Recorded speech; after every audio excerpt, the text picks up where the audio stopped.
Hey everybody, it is Mattie here with Altcoin Buzz with you on this Saturday, and I hope you're having a good one. I know yesterday I said it was Saturday, but see, I got Good Friday off and I was already in that weekend mood, so you'll have to excuse the mind fart. I hope today, Saturday, you're having a good one and that you're having a nice Easter weekend if you celebrate as well. We're talking about Enjin, which is in the news, and it's up over 6% on the day. Some pretty important developments that we'll cover here on altcoinbuzz.io with relation to a bunch of different angles, actually, and we'll give you one of their tweets that they just put out. CoinGecko.com has released their 2019 Q1 crypto report. We'll give you the very brief rundown as to what that is all about, but I think that's a lot of information that's jam-packed into it, a lot of good information. So we may come back and do a specialized video focusing exclusively on that. We'll also talk about the Japanese financial services giant that has denied deliberate Bitcoin Cash delisting. There's also some news in the way of Fundstrat, which is saying that Bitcoin to stage, quote, pretty big recovery starting in 2019.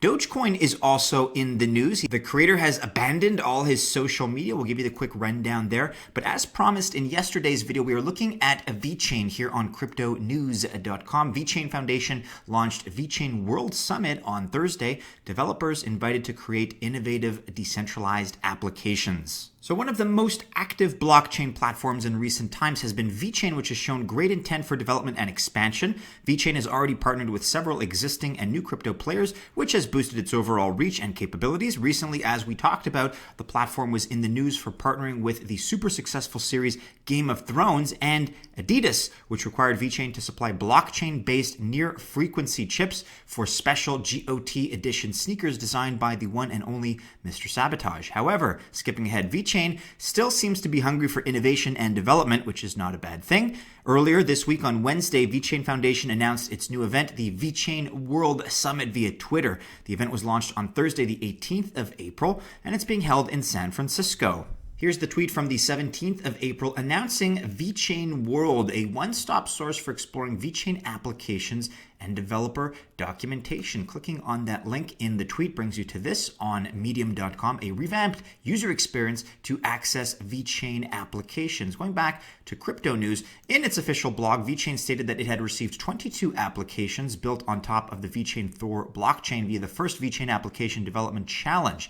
This, according to the blog, encouraged the foundation to organize an event on a larger scale which would allow developers to showcase VeChain-based products. The summit includes an application hub, developer information center, and developer forum. VeChain World Summit is the first of its kind hosted by the foundation, and it offers participants an opportunity to build their network by showcasing their unique skill sets in building blockchain-based solutions. As mentioned in the blog, VeChain Foundation desires to enable startups to create valuable transactions for the ecosystem. It was also said that developer support and value creation are among the foundation's top priorities this year in 2019. Check out their blog for more information. This is from the 16th of April, about a 5 or 6 minute read. You can also read more about the application hub, which is featured here with a couple of visuals.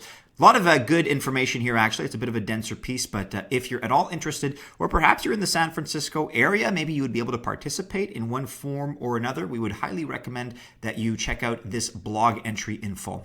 And now, even from the time that I started recording, Enjin cannot contain itself. It's up even further, up over 7% on the day, sitting just below. There we go, right on cue, sitting at 20 cents, as you can see, up 7.5% on the day. It's performed very, very well with recent news, not only in the last 24 hours, but in the last 7 days, as you can see, up over 37%. So quite a bit happening in the world of Enjin, and there are a few different reasons why. Taking a look at this piece from a couple days ago by Robert, Enjin Coin ranks 9th in terms of true volume. Enjin proved itself a true volume coin today on Mattie. Mattie works by calculating the volume from the 10 most trusted exchanges. As Robert writes, there have been accusations regarding fake volume in the past. However, this article should clear everything up. At the moment of publishing the article, Enjin has been ranked 9th in terms of true volume. So besides all the accusation about bots controlling the price or that volume is fake, Enjin proves itself a strong project. This, however, does not mean that the Enjin market has no bots at all. that would be impossible. Actually, there are bots everywhere and quite a few of them. The amount of bots keeps increasing day by day. The bots are not necessarily a bad thing though, writes Robert. They are mostly trading by the same patterns and strategies as a real trader would, but they may do unexpected moves sometimes. According to Mattie, however, Enjin Coin made it in the rank 9 assets with true volume. All the data comes from the 10 most trusted exchanges, or as they call them, quote, the real 10. Here's a statement from the website, quote, Real 10 refers to the 10 exchanges from the above list, which we believe have reported significant and legitimate crypto trading volumes via their API. So those are Binance, Bitfinex, Bitflyer, Bitstamp, Bittrex, Coinbase Pro, Itbit, Gemini, Kraken, and Poloniex. Go ahead and check out Mattie.io if you have a spare moment. They're a very good website for quick and ready analytics, and they do a good job of not only providing those analytics, but interpreting them intelligently and drawing out valuable conclusions. So check it out.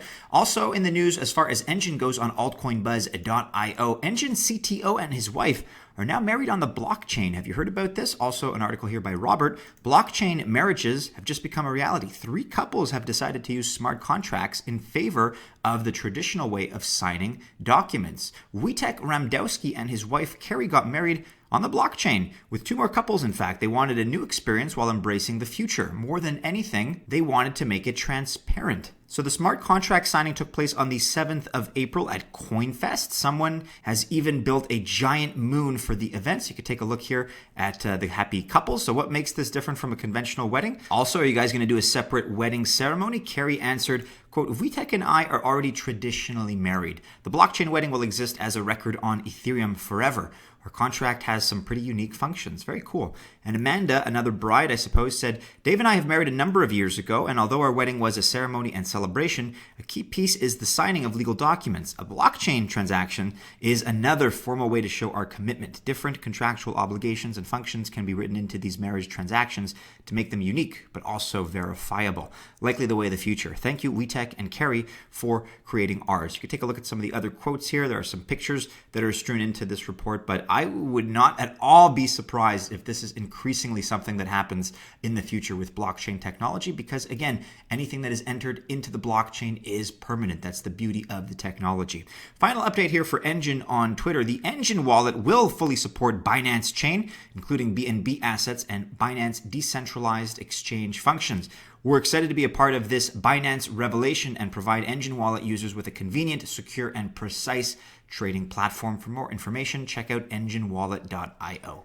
And now just a quick news piece here that we want to alert you to. But again, as I mentioned earlier, we're probably going to have to go back and do a more in-depth look at this report that CoinGecko has put out, the Q1 2019 crypto report. It's a lot of great information on this. I hesitate even to dive into this because there's really quite a bit that we can discuss. But the Q1 2019 report is going to take a look at market dynamics. Of course, no surprise that it's going to cover the top performers, perhaps some of the top losses as well would be discussed. January, we're looking at Wimble and what happened there. February, initial exchange offering, IEOs, which are increasingly something that we're seeing in the space. I think they're getting more and more momentum and more legitimacy, actually. March, we're looking at Cosmos. We're also taking a look at updates with the Lightning Network. We're looking at Cent. And of course, this is a free to download report. I've been following these for quite a while, for quite a few quarters, as it were, and I think they're getting better and better, personally speaking. Let us know in the comments below. That's all I really have time to discuss right now at the moment. But if you'd like a more in-depth report, more in-depth analysis, I should say, of the CoinGecko Q1 2019 report, perhaps we can go ahead and make a dedicated video on the subject. Here on altcoinbuzz.io, once again, Japanese financial services giant denies deliberate Bitcoin Cash delisting. SBI Holdings, the Japanese financial giant, has delisted Bitcoin Cash.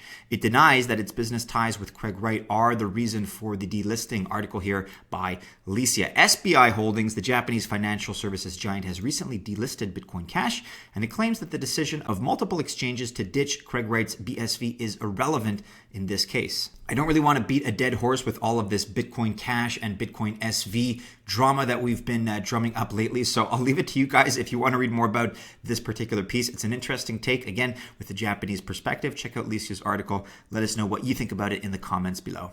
Here on EthereumWorldNews.com, Fundstrat is back in the news, and they're saying that Bitcoin is going to stage a, quote, pretty big recovery starting in 2019. When you think of Fundstrat, you may think of Tom Lee, at least I do. So why Bitcoin could head higher, according to Tom Lee.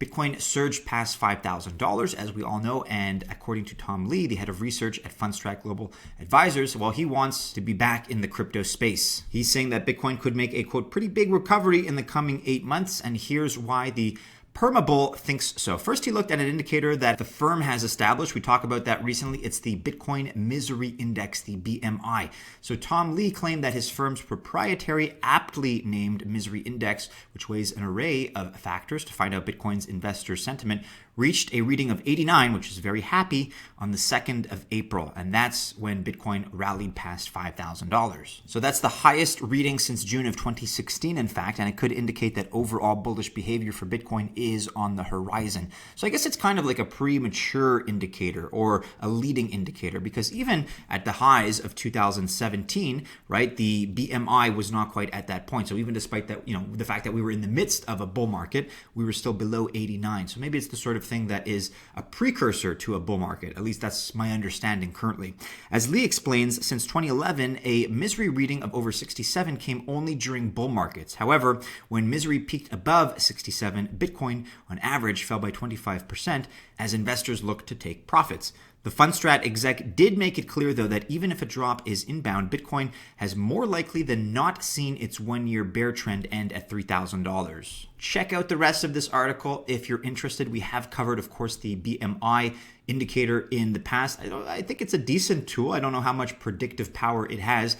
Tom Lee, he's a cheerleader for the space. That's great. I think his reputation has suffered a little bit because he's made a lot of very specific claims that have just not come to pass. Let's be honest. He's not been accurate and he's not been dependable or reliable. That's not to say anybody else has been, and I don't necessarily blame him for it. He's not a charlatan, although, it is in his interest to get you excited about cryptocurrency, given that Fundstrat is in the space. So, as I always say, take what he says with a grain of salt. His track record, let's be honest, is not the best. It's not the worst. There are some people out there that are a little bit worse than Tom Lee, but it's not the best either.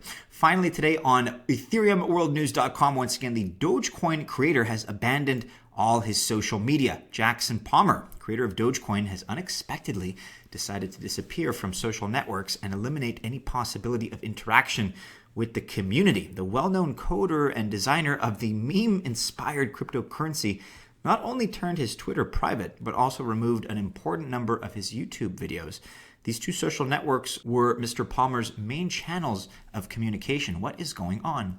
As you can imagine, much of Twitter, much of Reddit, much of the Dogecoin community is alight with different conspiracy theories, different conjectures, but I think that's all it is at the moment, different conjectures. If you want to read about what some of those theories are here, we'll link to this article in the description below. The fact is that we don't quite know what's going on. It's always possible that executives, whether it's in this space or any other space, are just headed towards a burnout and they need some time off. So I'm not suggesting there is necessarily any foul play here, although it is a little bit strange for somebody in this space to just disconnect from their community, to disconnect from social media, because that is always so much of a driver in the world of crypto as far as being able to communicate and relate to your base, your followers, not only your followers, but those people that really make up the value of what it is, the project that you're heading.